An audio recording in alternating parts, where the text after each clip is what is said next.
આપણે જાણીએ છીએ કે ક્યારેક સૌથી મોટા પાઠ છે ને એ ક્લાસરૂમમાં નહીં પણ રમતના મેદાન પર શીખવા મળતા હોય છે. અને આજે આપણે બસ એવી જ એક શાળાની વાર્તા જોવાના છીએ જ્યાં એક સામાન્ય ક્રિકેટ મેચ એકતાનો એક બહુ મોટો પાઠ બની ગઈ. તો સવાલ એ છે કે શું થાય જ્યારે ટીચર્સ જ સ્ટુડન્ટ્સને એમના જ ગ્રાઉન્ડ પર મેચ રમવા માટે ચેલેન્જ કરે? પરિણામ ઘણું જ રસપ્રદ હોય છે. ચાલો જોઈએ. તો બધું શરૂ ક્યાંથી થયું? એક ચેલેન્જથી. એકદમ મૈત્રીભર્યા માહોલમાં એક જોરદાર મુકાબલા માટેનું સ્ટેજ સેટ થઈ ગયું હતું. જુઓ, આ છે ડૉક્ટર જીવરાજ મહેતા પ્રાથમિક શાળા નંબર 89B. દેખાવમાં તો એકદમ સામાન્ય દિવસ, બરાબર ને? પણ એવું હતું નહીં. અહીંયા કંઈક ખાસ થવાનું હતું. અને પછી થઈ એક જાહેરાત, એક સ્પેશિયલ ક્રિકેટ મેચની. બસ આટલું સાંભળતા જ આખી સ્કૂલમાં સ્ટુડન્ટ્સથી લઈને ટીચર્સ સુધી જાણે કરંટ આવી ગયો. તો મેચ કોની વચ્ચે હતી? એક બાજુ ટીચર્સ અને બીજી બાજુ સ્ટુડન્ટ્સ. બે ટીમો સામસામે હતી, પણ બંનેનો સ્પિરિટ તો એક જ હતો, રમતનો આનંદ માણવાનો.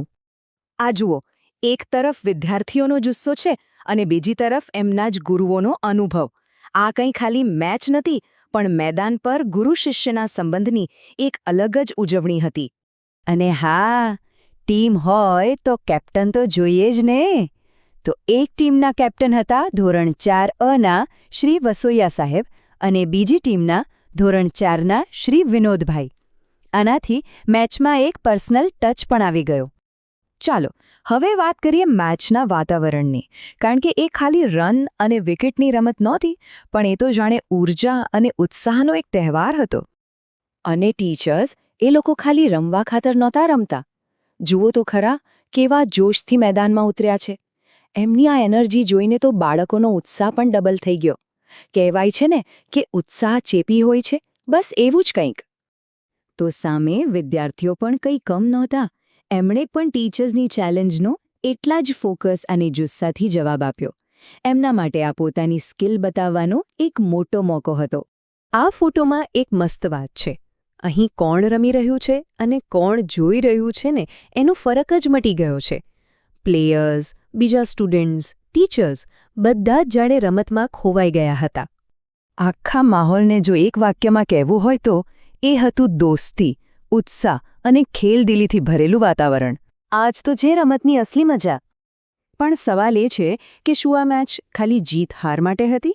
ના, બિલકુલ નહીં. આનાથી પણ કંઈક મોટું શીખવા મળ્યું. આખી વાતનો સૌથી ઇમ્પોર્ટન્ટ પોઈન્ટ શું હતું ખબર છે? ટીચર્સનું પાર્ટિસિપેશન. એમની સક્રિય ભાગીદારીએ જ આખા વાતાવરણને આટલું જોરદાર બનાવ્યું હતું. એ લોકો ખાલી પ્લેયર નહોતા, પણ એક મોટી પ્રેરણા હતા. તો આ બધામાંથી વિદ્યાર્થીઓને શું મળ્યું? ઘણું બધું. ટીમવર્ક એટલે કે સાથે મળીને કામ કરવું, ડિસિપ્લિન, પછી રમતનો શુદ્ધ આનંદ, ખેલદિલી, શારીરિક વિકાસ અને સૌથી ખાસ સામૂહિક એકતા. અને હા, સ્પોર્ટ્સમાં એમનો ઇન્ટરેસ્ટ પણ વધી ગયો. તો આ બધી શીખ, આ બધો અનુભવ, આ બધું જ છેવટે એક જ વસ્તુ તરફ લઈ જાય છે. એક એવો શબ્દ જે જીત હાર કરતાં પણ ઘણો ઉપર છે. એકતા. અને અંતે આખી વાત આપણને વિચારતા કરી દે છે નહીં કે કેટલી વાર આવી સાવ સિમ્પલ લાગતી રમતો આપણને સમાજ અને એકતાના કેટલા મોટા અને ઊંડા પાઠ શીખવી જાય છે.